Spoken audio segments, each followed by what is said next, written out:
बिस्मिल्लाहिर्रहमानिर्रहीम, अस्सलाम वालेकुम। क्यूस्ट न्यूज़ के साथ मैं हूं सना हुसैन। चलते हैं खबरों की जानिब। पाक भारत कशीदगी जौहरी तबाही का बाइस बन सकती थी, हमने दोनों को जंग से रोका। ट्रंप ओवल हाउस में गुफ्तगू करते हुए अमरीकी सदर डोनाल्ड ट्रंप ने कहा है कि जंग बंदी पर पाक भारत रहनुमाओं का शुक्रिया अदा करता हूँ। ट्रंप ने कहा है कि हमने पाकिस्तान और भारत को जंग से रोका। दोनों मुल्कों के दरमियान कशीदगी जौहरी तबाही का बाइस बन सकती थी। हम इन लोगों के साथ तजारत नहीं कर सकते जो एक दूसरे पर गोलियां बरसा रहे हैं। अमरीकी सदर ने कहा है कि हम किसी से भी बेहतर लड़ सकते हैं, हमारे पास दुनिया की सबसे बड़ी फौज है। इसके अलावा ट्रंप ने कहा है कि इसराइल और हमास के दरमियान जंग बंदी मुआहिदा जल्द हो सकता है, जबकि अमेरिका ईरान जौहरी प्रोग्राम मुआहिदे के करीब है। चीनी सदर से तजारत और टैरिफ पर बात करूंगा, उम्मीद है तजारत और टैरिफ पर अमेरिका चीन इख्तलाफात दूर हो जाएंगे। ट्रंप ने मजीद कहा है कि गैर मुल्की तालिब इल्मों को फिलहाल अमेरिका से नहीं निकाल रहे। हार्वर्ड यूनिवर्सिटी के साथ लड़ाई के बावजूद चाहता हूँ गैर मुल्की तलबा यहाँ तालीम हासिल करें। दूसरी जानिब भारतीय सेक्रेटरी खारजा विक्रम मिस्री ने पाकिस्तान और भारत के दरमियान जंग बंदी में अमरीकी कोशिशों का सिरे से इनकार किया था। रूस ने भारत की मगरिब नवाजी को बेनकाब कर दिया। पाकिस्तान की अमन पॉलिसियों की तारीफ। रूस के शहर परम में यूरेशियन फोरम के मौके पर एक अहम मुलाकात में सेनेटर मुशाहिद हुसैन सैयद ने रूसी वजीर खारजा सरगई लावरोव से मुलाकात की, जिसमें रूस के हालिया पाक भारत कशीदगी के दौरान मुस्बत गैर जानबदारी रूस का शुक्रिया अदा किया गया। मुशाहिद हुसैन ने रूसी क़यादत की मुतवाज़िन मौक़िफ़ को सराहते हुए कहा है कि रूस ने खित्ते में अमन के लिए एक जिम्मेदार क़ुव्वत का किरदार अदा किया, जबकि भारत अपनी रवायती जंगजुयाना रविश पर कायम रहा। ये मुलाकात फोरम के आगाज़ से कबल 40 मिनट जारी रही, जहाँ रूसी वज़ीर ख़ारजा ने वाज़ेह तौर पर भारत के मगरिब नवाज़ पॉलिसियों पर तनकीद की।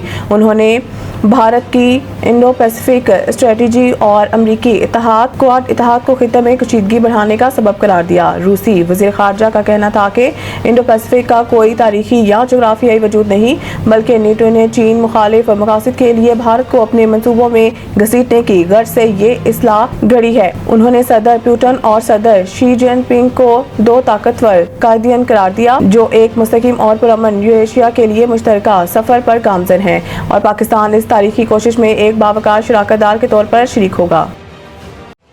बिटकॉइन माइनिंग और आर्टिफिशियल इंटेलिजेंस की बिजली फराहम करने के फैसले पर IMF का इज़हार तशवीश। रिपोर्ट के मुताबिक ज़राए ने कहा है कि IMF को एतमाद में ना लेने और बिजली टैरिफ पर हुकूमत से वजाहत तलब कर ली। ज़राए के मुताबिक IMF ने मुतालबा किया है कि कर्ज प्रोग्राम में रहते तमाम इक़दामात मशावरत से किए जाएँ।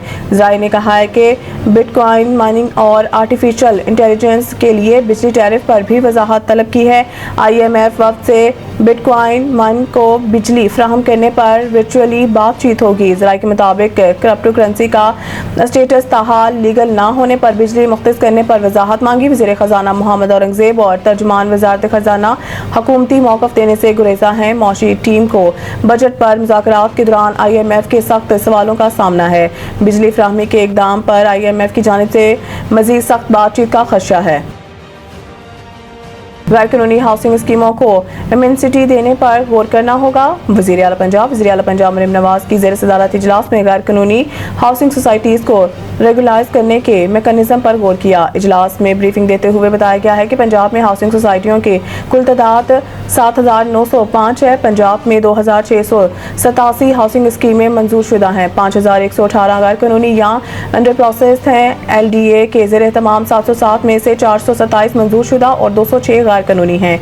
इजलास में गैर कानूनी हाउसिंग स्कीमों के रेगुलाइजेशन के लिए आला सतह की कमेटी बनाने पर इत्तफाक हुआ और फैसला किया गया कि हाउसिंग सोसाइटी मैनेजमेंट सिस्टम मुतारिफ कराया जाएगा। हाउसिंग सोसाइटी की मंजूरी मैनेजमेंट और ट्रांसफ़र ऑनलाइन हो सकेगी। डॉक्यूमेंट्स अपलोड करने के बाद NOC फीसें भी ऑनलाइन अदा होंगी। इजलास में हाउसिंग सोसाइटीज़ की रजिस्ट्रेशन के लिए गैर ज़रूरी NOC ख़त्म करने का हुक्म दिया गया।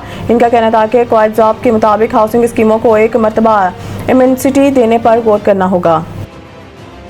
मज़ीद न्यूज़ अपडेट के लिए देखते रहिए क्यूस्ट न्यूज़।